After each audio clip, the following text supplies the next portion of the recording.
শোক কোথায় লিখেছেন হাফেজা আয়েশা। আবুল মিয়া ফর্সা মানুষ, বউটা তাহার কালো, এই কারণে বউটা বেশি লাগে না তার ভালো।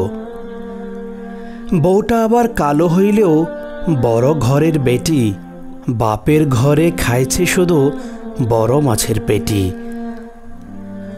ভালো খেয়ে বড় হওয়া এই বেচারির মুখে স্বামীর ঘরের ভর্তা ভাজি পান্তা কি আর ঢোকে। বউয়ের জ্বালা জামাই গরিব, স্বামীর বউ তার কালো, দুজনেই কই এমন সংসার ভেঙে দেয় ভালো।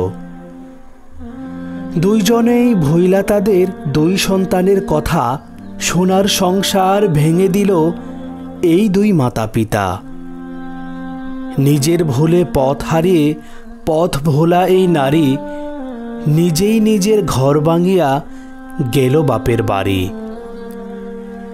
ভেবেছিল ভাইয়েরা তার আগের মতোই আছে, আগের মতোই বাসবে ভালো, টানবে বুকের কাছে।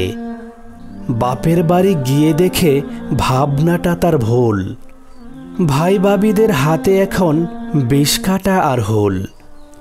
কথায় কথায় কথার খোটার হোল কাটা দেয় গায়ে, পাড়াপড়শিও কাটা গায়ে লবণ দিয়ে যায়। ভাই ভাবিদের কাছ থেকে এই আঘাত পাওয়ার পর বুঝতে পারে স্বামীর ঘরেই নারীর আসল ঘর। হেলায় হেলায় ঘর ভাঙিয়া ঘর হারা এই নারী চোখের জলে বক্ষ ভাষায় বৈশা বাপের বাড়ি। ওইদিকে তার স্বামী আবার করেছে আরেক বিয়ে, বিয়ে করে পড়ছে জ্বালায় বাচ্চা দুটো নিয়ে। এমনিতে এই বাচ্চা দুটোর মা নাই তাদের কাছে, এখন আবার সৎমা তাদের লেগে থাকে পাছে।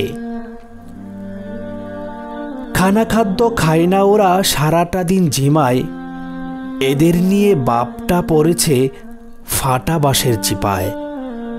চিপায় পইরা বাপটা কান্দে বাচ্চা বাপের দোষে, মাটা কান্দে ঘর হারায়া ভাইয়ের ঘরে বসে।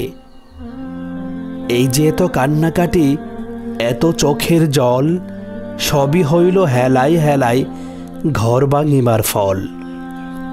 কারো বুকে ঘর ভাঙিবার স্বপ্ন যদি জাগে, এদের একটু দেখা নিও ঘর ভাঙিবার আগে। প্রিয় সুধী, প্রিয় বোন হাফেজা আয়েশার কবিতাটি কেমন লেগেছে অবশ্যই কমেন্ট করে জানাবেন।